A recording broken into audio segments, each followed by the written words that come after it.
আসসালামু আলাইকুম my YouTube family my kitchen queens আপোনালোকে কেনে আছে নিশ্চয় ভালে আছে আলহামদুলিল্লাহ আমিও ভালে আছো আল্লাহৰ ৰহমতত তো আজি মই পুৰা সবজিৰ দোকান লৈ বহিছো দেখিবলৈ পাইছে তো কালি ভাটি বেলাই বজাৰ কৰি আনিলো মানে ঘৰত একো নাছিলে তো পুৰা এসপ্তাহৰ বজাৰ কৰি আনিলো ঘৰত যেহেতু দুজন মানুহ একাৰণে মই এসপ্তাহৰ বজাৰ একদিনে কৰো মানে ডেইলি অলপ অলপ কৰি থাকিলে মানে সময়ও নষ্ট হয় সেইকাৰণে মই এসপ্তাহৰ বজাৰ একেলগে কৰি লওঁ আৰু আদা নহৰু পিয়াজ এইবিলাক একেবাৰে এক মাহৰ লৈ আহো আৰু সেইবিলাক মই কেনেকৈ সংৰক্ষণ কৰোঁ সেইটো আজি আপোনালোকক দেখুৱাম তো মই আগতেও এনেকুৱাকৈ কৰোঁ মানে যেহেতু মিষ্টাৰ ঘৰত নাথাকে মই অকলে সকলো চম্ভালিব লাগে আৰু ইফালে চিলাইৰ কামো কৰোঁ সেইকাৰণে মই নিজৰ সুবিধাৰ কাৰণে মই এনেকুৱাকৈ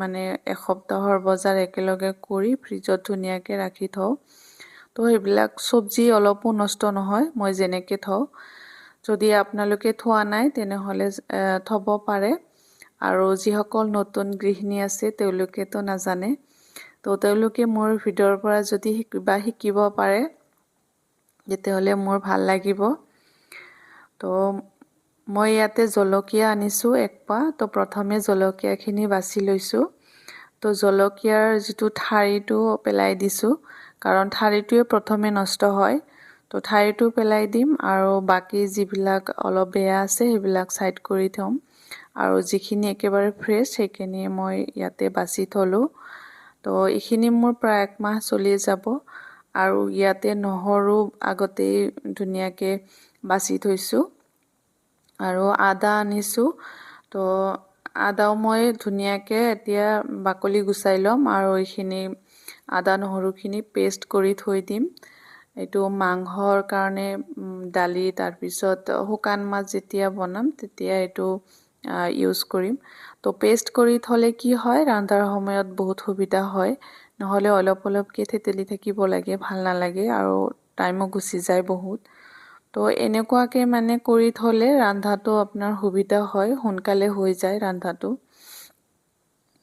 তো গতিকে মই এইখিনি যেহেতু পেষ্ট কৰিম সেইকাৰণে সৰু সৰুকৈ কাটি লৈছো ধুনীয়াকৈ তেতিয়াহ'লে পেষ্ট কৰোঁতে সুবিধা হ'ব আৰু মই সদায় এনেকৈ কৰি থওঁ আৰু অলপো নষ্ট নহয় পেষ্ট কৰি মই যেনেকৈ থম আপোনালোকক দেখুৱাম পিছত তো প্ৰথমে মই সবজিখিনি মানে ধুনীয়াকৈ ড্ৰেছিং কৰি লওঁ আৰু বাকি আদাখিনি মই বক্সত ভৰাই থম তো ধুনীয়াকৈ এনেই থাকিব অলপো নষ্ট নহয় তো ভিডিঅ'টো শেষলৈকে চাই থাকক তেতিয়াহ'লে যদি নাজানে তেনেহ'লে গম পাব নতুন গৃহিণীসকলে নাজানিব পাৰে যদি মোৰ ভিডিঅ' চাই আছে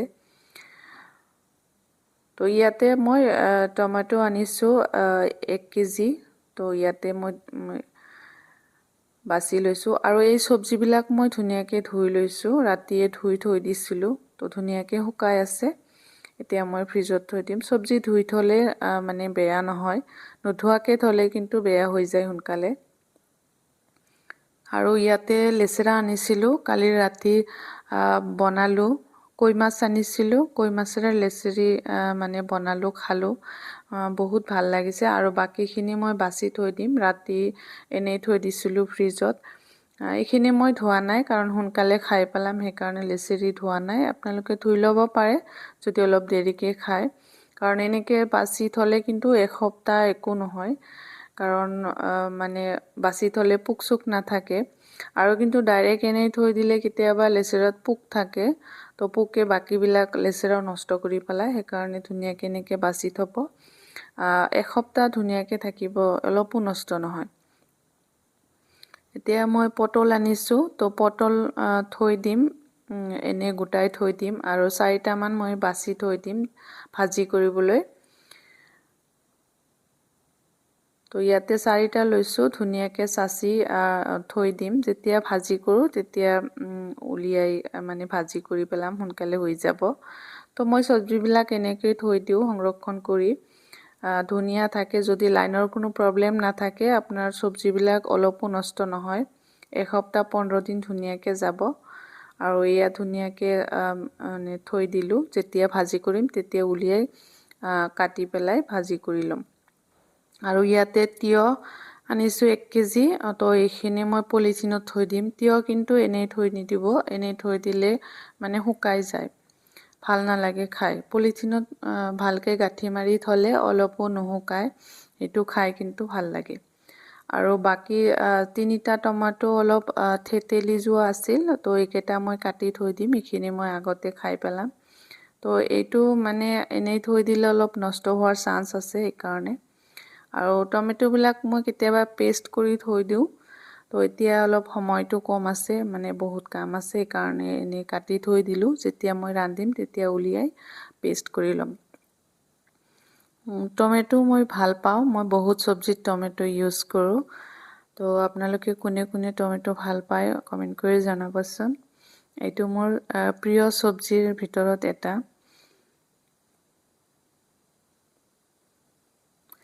তো এতিয়া আদা নহৰুখিনি ধুনীয়াকৈ ধুই লৈছোঁ, এইখিনি পেষ্ট কৰিম। তো প্ৰথমে আদাখিনি দি লৈছোঁ আৰু অলপ পানী দিছোঁ। পানী দিলে পেষ্টটো ধুনীয়াকৈ হৈ যায়। তো পেষ্টটো হৈ গ'ল মোৰ। এতিয়া মই ইয়াতে আৰু এটা বস্তু এড কৰিম, এইটো হৈছে চয়াবিন তেল। তেল দিলে কি হয়, ইয়াৰ মানে গুণটো নষ্ট নহয় আৰু সোৱাদটো নষ্ট নহয় আৰু বহু দিনলৈ থাকে। তেল নিদিয়াকৈ থ'লে তথাপি এসপ্তাহমান থাকে, কিন্তু তেল দিলে বহুত দিন থাকে, 15 দিন 1 মাহ মানে একো নহয়। মই আগতেও মানে থৈছোঁ এনেকৈ, সেইকাৰণে কৈছোঁ। আপোনালোকে যদি থোৱা নাই তেনেহ'লে থৈ চাব, প্ৰমাণ কৰি চাব, অলপো নষ্ট নহয়। আৰু এতিয়া মই নহৰুখিনিও তেনেকৈ পেষ্ট কৰিছোঁ, ইয়াতো মই তেল দিছোঁ। আৰু তেল দিয়াৰ পিছত কালাৰটো ধুনীয়া আহে, দেখিবলৈ পাইছে কিমান ধুনীয়া লাগিছে। তো ইয়াতে আমো আনিছিলোঁ 2 কেজি।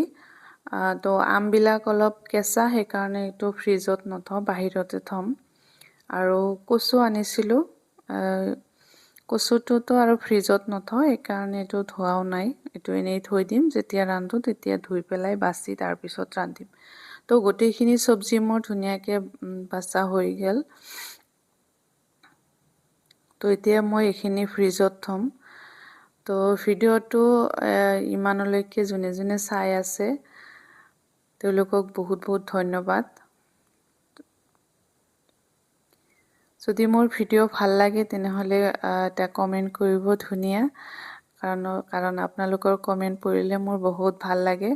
আৰু লাইক এটা দিবলৈ নাপাহৰিব। আৰু যদি পৰৱৰ্তী ভিডিঅ'বিলাক মোৰ চাব বিচাৰে তেনেহ'লে চেনেলটো ছাবস্ক্ৰাইব কৰি ৰাখি দিব পাৰে। তো মই গোটেইখিনি মানে ধুনীয়াকৈ ৰেডি কৰি লৈছোঁ, এতিয়া মই ফ্ৰিজত থৈ দিছোঁ। তো ভিডিঅ'টো কেনেকুৱা পালে, আগলৈ আৰু এনেকুৱা ভিডিঅ' যদি চাব খোজে তেনেহ'লে কমেণ্ট কৰি জনাব পাৰে।